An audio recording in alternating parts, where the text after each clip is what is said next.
బంగ్లాదేశ్కు సంబంధించినటువంటి ఒక వీడియో చూపిస్తా.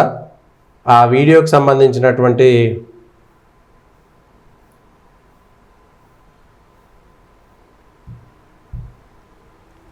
ఒక వీడియో ఇది. బంగ్లాదేశ్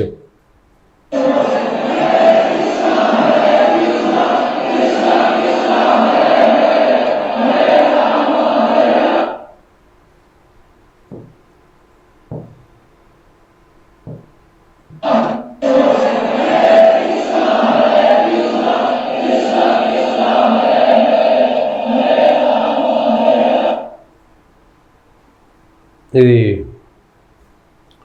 బంగ్లాదేశ్లో ఉన్నటువంటి హిందువులు నిన్న ఢాకా సెంటర్కి వచ్చి ఢాకా సెంటర్లో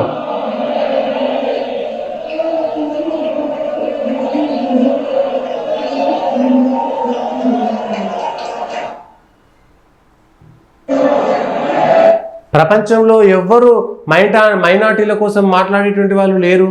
బంగ్లాదేశ్లో ఉన్నటువంటి హిందువుల కోసం మాట్లాడేటువంటి పరిస్థితి లేదు. ఏం మాట్లాడాలా? ప్రధాని నరేంద్ర మోడీ పాపం బంగ్లాదేశ్లో ఉన్నటువంటి హిందువుల గురించి, హిందువులకు సంబంధించినటువంటి అంశం పైన బంగ్లాదేశ్కు కొంత హెచ్చరిక, అది చిన్నదా పెద్దదా పక్కన పెడితే హెచ్చరిక మాత్రం జారీ చేశారు. ఆ ఒక్క విషయంలో ఇంకెవరు మాట్లాడలేదు. బంగ్లాదేశ్లో జరుగుతున్నటువంటి ఆ దేశానికి సంబంధించినటువంటి అంతర్యుద్ధం, ఎవరు పెరిగితే ఎవరి సంఖ్య తగ్గితే ఏం జరుగుతుంది అనేటువంటిది మన కళ్ళ ముందు ఉన్నది. ఈ 70 ఏళ్ళ చరిత్ర 100 ఏళ్ళ చరిత్ర చూసుకుంటే తెలిసిపోతుంది. ఇంకా కొత్తగా మనం ఏం చెప్పాల్సినటువంటి అవసరం లేదు, ఎవరి కోసం మాట్లాడాల్సినటువంటి అవసరం లేదు. ఈ దేశంలో ఎవరు ప్రజాస్వామ్యంగా ఉంటారు, ఎవరు ఛాందసవాదంగా ఉంటారు, ఎవరు ఎవరిపైన దాడులు చేస్తారు, ఎవరు ఎవరిని కించపరుస్తారు అనేటువంటి అంశాలు నిన్న బంగ్లాదేశ్లో జరిగినటువంటి అంతర్యుద్ధం సందర్భంలో స్పష్టంగా కనబడింది. పాపం బంగ్లాదేశ్లో హిందువులు ధైర్యంగా ఢాకాలో వచ్చి ఒక్కసారిగా తమ నిరసన వ్యక్తం చేశారు. వాళ్ళపైన కొన్ని వందలాది ఇండ్లు, భారతదేశంలో ఉన్నటువంటి వాళ్ళు, భారతదేశంలో తెలంగాణ ఆంధ్రాలో ఉండేటోళ్ళు బంగ్లాదేశ్లో దాడులు జరుగుతలేవు, ఏదో ఒక సంఘటన చూసిర్రు, ఇట్లాంటివి పెడుతున్నారు. ఇంత విచిత్రమైనటువంటి వ్యవస్థ అంటే చిప్పు చెడిపోయింది వాళ్ళ మెదడులో. ఆ చెడిపోయిన చిప్పు ఉన్నది ఇది బంగ్లాదేశ్కు సంబంధించి. తగలబడుతున్నటువంటి ఇండ్లను చూపెట్టడం ఇష్టం లేక ఎట్లా అంటే హిందువులను ఇట్లా కాళ్ళు పైన కట్టేసి క్రేన్ మీద వేలాడదీసి తను హిందువా కాదా అనేటువంటిది ఎట్లా చూస్తారో తెలుసు కదా. ఒక మగపిల్లగాన్ని హిందువా కాదా అని ఎట్లా చూస్తారు? బట్టలను నిప్పేసి కాళ్ళు పైన గట్టి కిందికి వేలాడదీసి అట్లా అంత దారుణంగా హింస చేశారు. ఇంతకంటే దారుణం ఇంకేమైనా ఉంటుందా?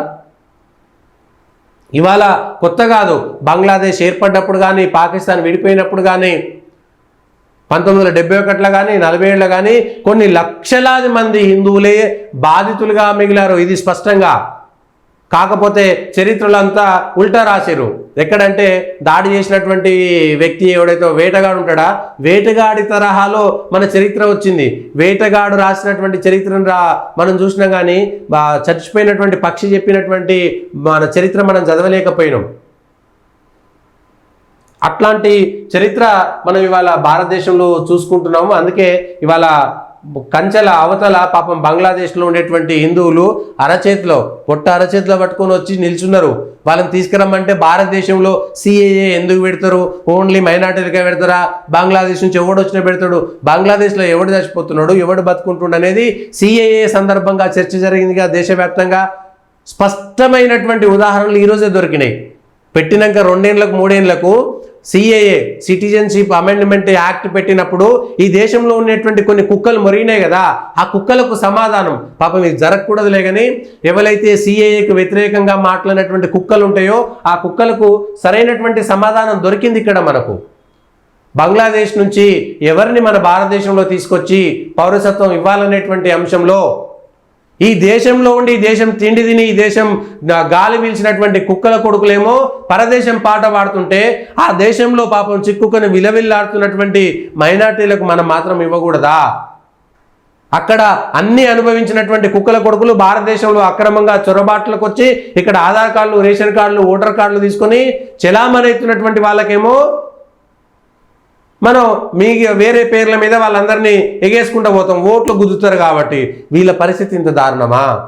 అక్కడ నానా కష్టాలు అనుభవిస్తున్నారు. ఆడపిల్లలు ఇంట్లోకించి బయటికి వెళ్ళలేనటువంటి పరిస్థితులు ఉన్నాయి. అక్కడ బంగ్లాదేశ్లో ఆడపిల్లలు బయటికి వెళ్ళలేకపోతున్నారు. మన భారతదేశంలో ఉన్నటువంటి ప్రజలు ఆలోచించాలి.